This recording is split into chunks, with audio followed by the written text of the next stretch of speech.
The air trembled with the sound of drums. Not the steady beat of marching infantry, but a deeper, earth-shaking rhythm, the kind that rattled the bones of men long before the battle began. In the haze of dust rising from a sun-scorched plain, soldiers tightened their grips on spears and shields. Then, from behind the line of armored cavalry, they appeared. Towering over the heads of men and horses came the war elephants, their immense frames swaying with the weight of metal and leather. Sunlight flashed off bronze plates stitched into thick, padded cloth that draped over their sides. Spiked headpieces crowned their massive skulls, and their trunks swayed like the arms of some ancient god of war. These were no ordinary beasts of burden. These were moving fortresses. The men who faced them had heard stories, whispered by veterans who had survived such encounters, of how arrows would shatter or glance harmlessly from the armor that wrapped these giants.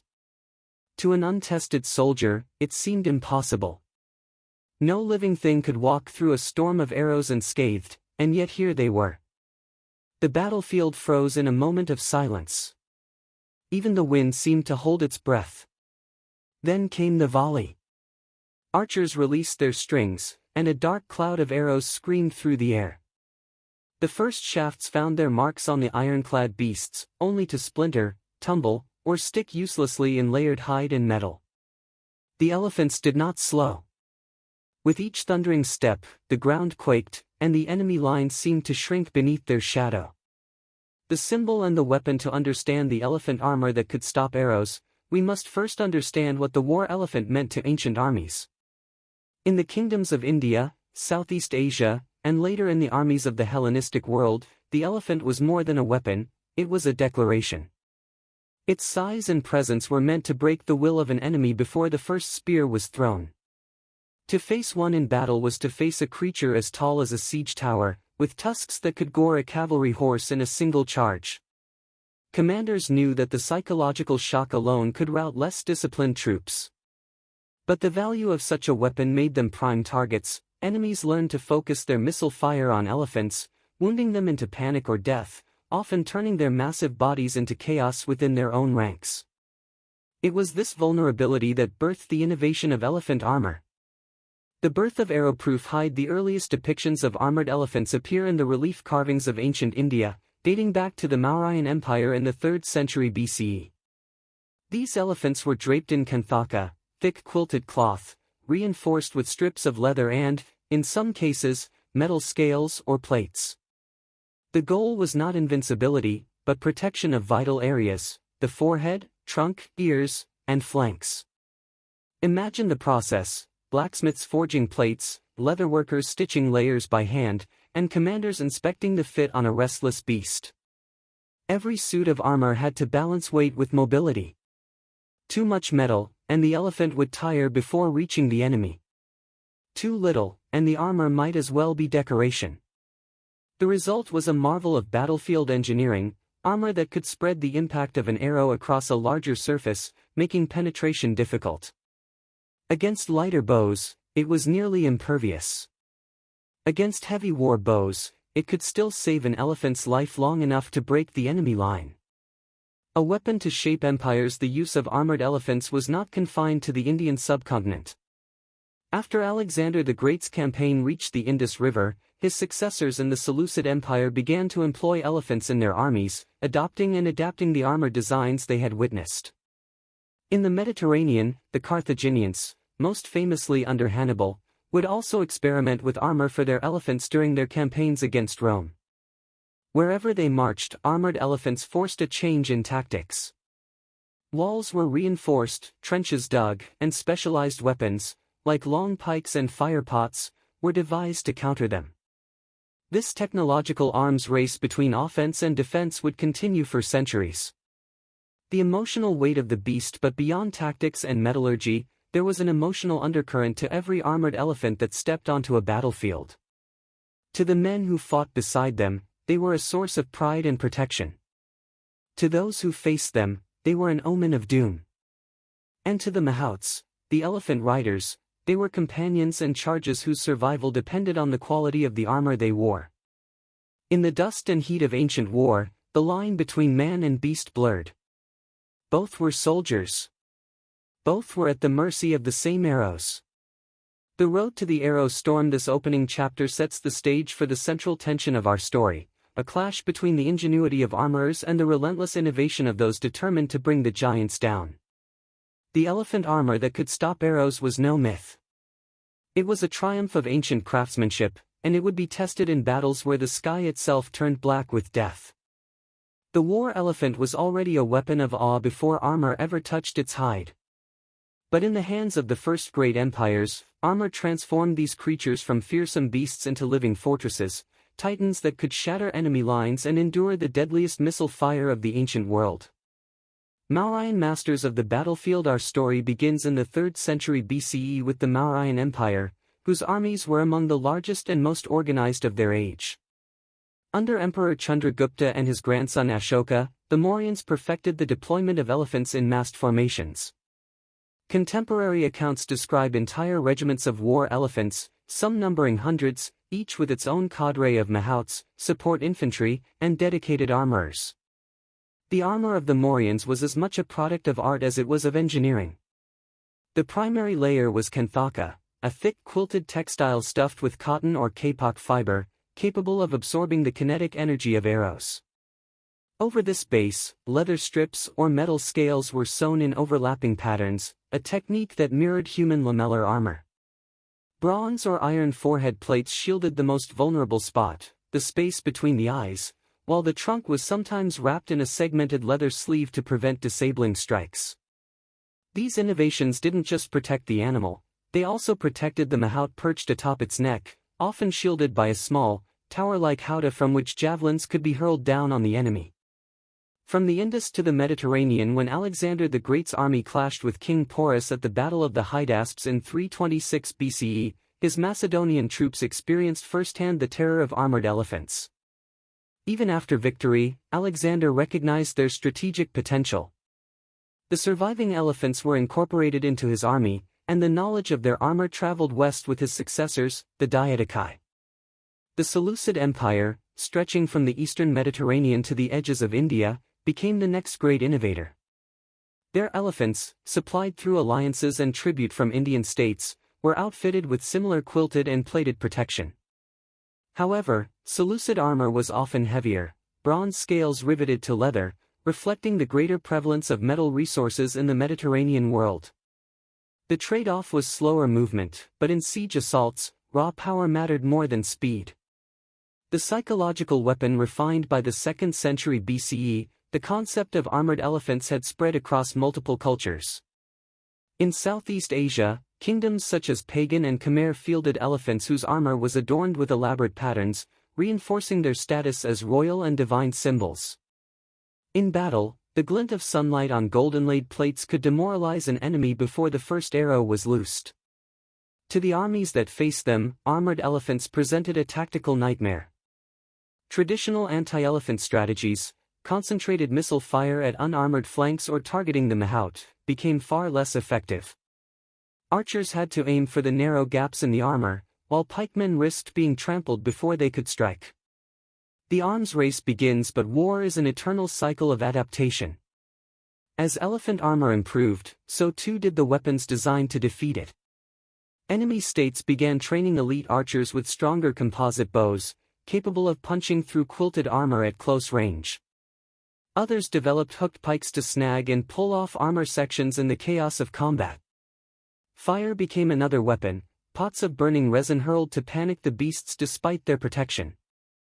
And yet, in many cases, the armor bought the elephants the critical minutes needed to smash into an enemy's front line, turning the tide of battle before countermeasures could take effect.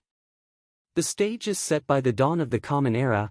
Armored elephants had become a hallmark of prestige armies from India to the fringes of the Roman Empire. They were no longer just battlefield tools, they were political statements, symbols of wealth, and living proof of a ruler's ability to command nature itself. But armor is only as good as its performance under fire. The next great test of these titans would come in the deadliest trial imaginable, under a rain of arrows so thick it could blot out the sun. And that is where our journey turns next, to the arrow storm test, where the ingenuity of ancient armorers would be measured in the survival of their colossal creations. The battlefield was a cauldron of heat and noise. Archers lined the ridges on either side of the riverbank, their bows drawn to full tension. Below, the enemy force advanced, and at its heart, towering above the infantry, came the elephants. These were not the bare-skinned giants of earlier eras. Each one was a mobile fortress, draped in layers of padded cloth and reinforced with bronze scales that caught the sunlight like the hide of a mythical dragon. The mahouts sat high on their necks, steering them forward with precise pressure from their feet and the occasional tap of a goad. Behind them, soldiers in small wooden howdahs prepared their own weapons, javelins, bows, and even short spears. The signal came. Hundreds of bowstrings twanged in unison, unleashing the dreaded arrow storm. In moments, the sky darkened. Arrows hissed through the air, descending in a lethal curtain. Design meets destiny. This was the trial every armorer feared and anticipated, not a skirmish, but a massed missile strike designed to overwhelm defenses. Against unarmored elephants, such a storm could cause chaos, piercing hide, blinding eyes, and sending the beasts into a deadly panic that crushed friend and foe alike. But here, the armor did its work. The first arrows struck with dull thuds against quilted kanthaka, their points buried harmlessly in layers of fabric and leather. Bronze scales rang with metallic clinks as shafts glanced away, spinning into the dust. The elephants flinched but kept moving, their sheer momentum absorbing the shock. For the infantry marching alongside them, it was as if the elephants formed a moving wall, a shield of flesh and metal that turned death aside. The weak points yet armor, no matter how advanced, was never perfect. Observers noted that the most skilled archers aimed not for the body, but for the joints and gaps, the inner legs, the underside of the tail, the tender skin around the eyes. Some arrows found their mark, and the wounded elephants trumpeted in pain. The mahouts, trained for such moments, used hooks to redirect their mounts, or in extreme cases, delivered the mercy stroke to prevent a panicked rampage. Still, the majority survived the storm, proving the concept. Well-made armor could turn what was once the elephant's greatest vulnerability into a shielded advantage. Historical echoes, chroniclers of battles such as the Kalinga War in India, and later Southeast Asian conflicts, describe scenes almost identical to this, arrows bouncing from armored flanks as the beasts closed the distance to enemy lines. In some accounts, the elephants would emerge from the arrow storm with armor bristling like a porcupine from embedded shafts, yet still press on into the fray. It wasn't just survival, it was spectacle. The sight of an elephant walking through a sky full of arrows, unbroken, could drain the fight from enemy ranks before swords even crossed. From defense to offense, once the arrow storm failed, the enemy often had seconds before the crushing charge landed. Trained to smash through spear walls, armored elephants could split formations, trample men, and create breaches for infantry to pour through. Their armor was not just passive defense, it was the enabler of decisive offense. The lesson of the arrow storm was clear: armor did not make the elephant invincible, but it gave them, and their armies, the time and confidence to seize the initiative. And in war, sometimes a few moments were all that was needed to decide the fate of empires. The dawn broke red over the besieged city. Smoke from distant campfires drifted lazily above the horizon, mingling with the haze of dust that hung over the plain. The defending soldiers on the walls could already see them, the silhouettes of giants moving in formation. At first the shapes seemed like siege towers on the march. Then the sunlight caught the gleam of bronze, and the truth became clear. They were elephants. Armored. And they were coming for the gates. The siege begins. For weeks, the defending army had endured the grinding attrition of siege warfare. Archers patrolled the ramparts, and engineers had fortified the main gate with layers of timber and iron. But the attackers had prepared something more than ladders and battering rams. Their commander, a veteran of Eastern campaigns, had brought with him an elite corps of armored elephants, each trained for direct assaults against fortifications.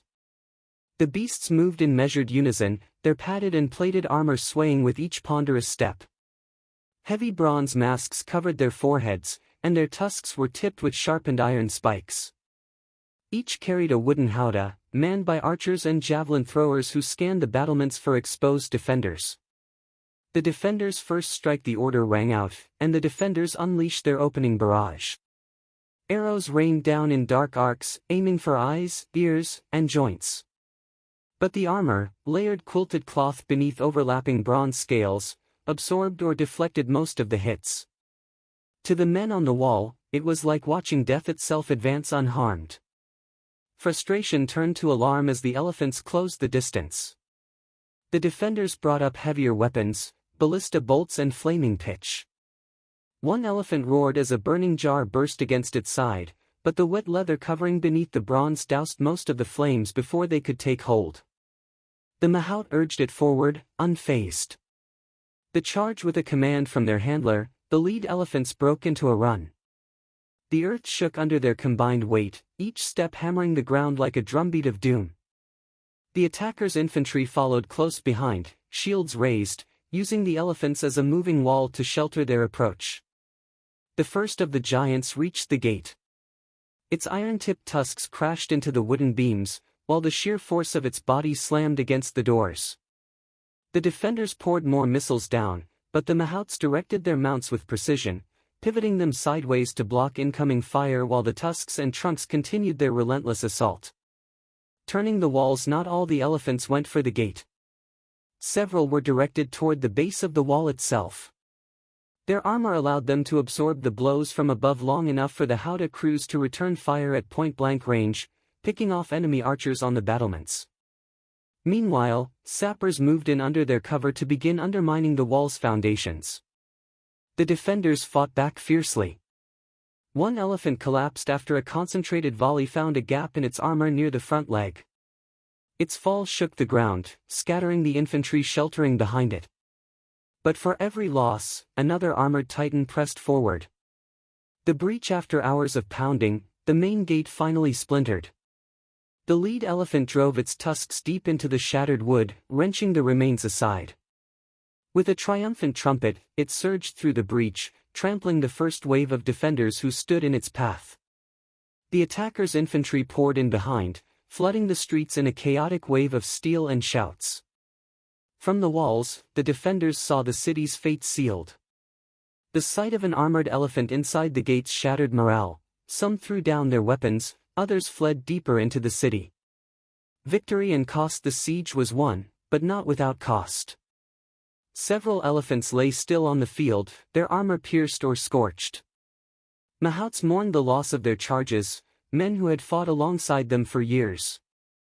Yet to the victors, the lesson was clear: armored elephants were not just shock troops, they were the key to breaking static defenses, the living embodiment of unstoppable force.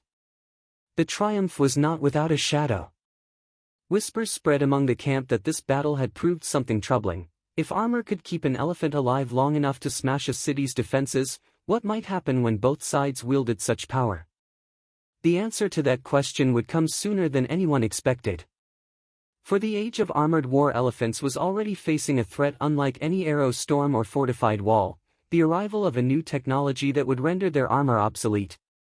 And so our story turns toward the fall of the armored age. The victory at the gates had shown the terrifying potential of armored elephants. For centuries, they had been the pride of kings, the centerpiece of battlefield strategy, and the living proof of a ruler's might.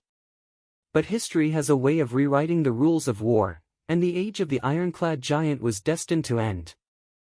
The first cracks, the first blow to the dominance of armored elephants did not come from another animal, nor from a new siege weapon, but from a different kind of projectile, lead and iron propelled by explosive force.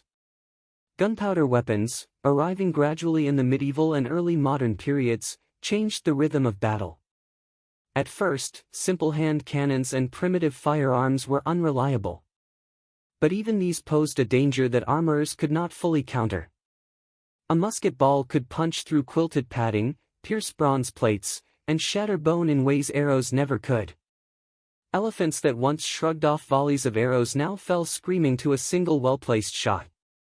The Portuguese in India. One of the most telling examples came in the early 16th century, when Portuguese forces arrived in India armed with matchlock muskets and naval artillery.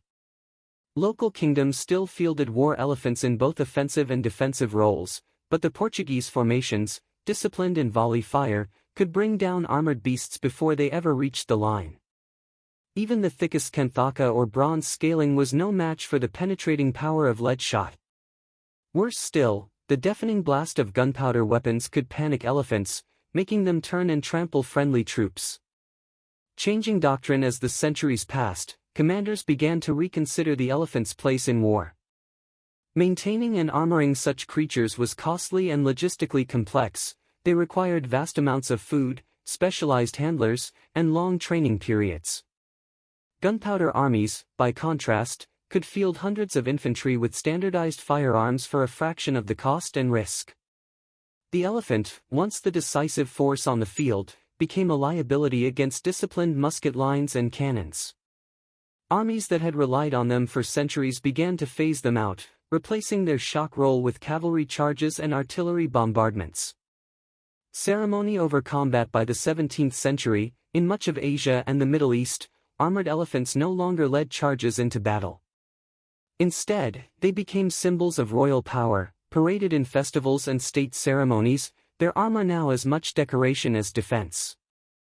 Gold plating and intricate engravings replaced the purely functional battlefield designs. The beasts still impressed foreign dignitaries, but they no longer decided the fate of cities. In some regions, such as Southeast Asia, elephants remained in limited battlefield roles into the 19th century, but as support for logistics and prestige, rather than as war-winning weapons. The end of the battlefield giant. By the dawn of the Industrial Age, the armored war elephant was a memory, a relic of a time when the strength of flesh, protected by the craft of man, could stand against a storm of arrows. In its place marched the machine and the gun, cold, unfeeling, changing warfare forever. Yet the legend of the arrow-proof giant did not fade. In chronicles, carvings, and the stories passed down through generations, these beasts lived on, reminders of an age when courage and craftsmanship could turn even the most vulnerable of creatures into an unstoppable force. Long after the last armored elephant left the battlefield, their image endures, carved into temple walls, painted on royal manuscripts, and preserved in the rusted relics that now rest in museums. They have crossed from history into legend, occupying a space between fact and myth, where the line between war machine and living symbol blurs.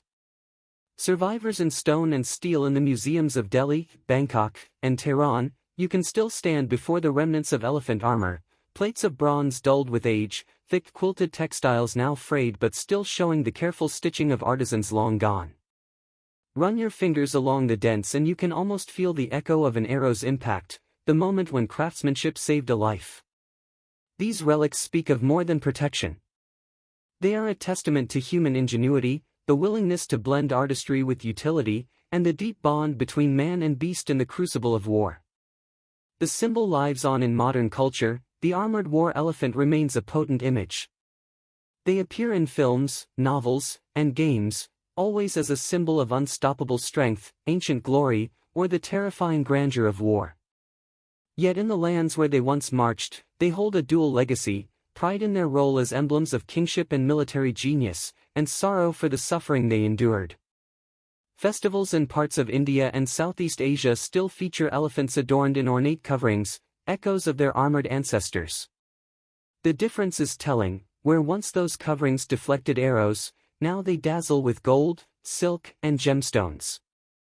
The battlefield has become the parade ground. Lessons from the giants. The story of the arrow-proof elephant is not just about military history, it is about the limits of human control over nature. For centuries, armor gave these creatures the illusion of invulnerability, but no armor could protect them from the changing tides of technology and strategy. Their rise and fall mirrors countless innovations in warfare, each new advantage eventually met by an equal or greater counter. In that sense, they stand as a reminder that no weapon, no matter how awe-inspiring, remains supreme forever. A final reflection: the armored elephants may be gone, but their thunder still rolls in the pages of history. They remain in memory, the living fortresses that once walked through arrow storms and broke the will of armies. And perhaps their greatest legacy is this: they remind us that history is not only written in the victories of men, but also in the strength, courage, and sacrifice of the creatures who marched beside them.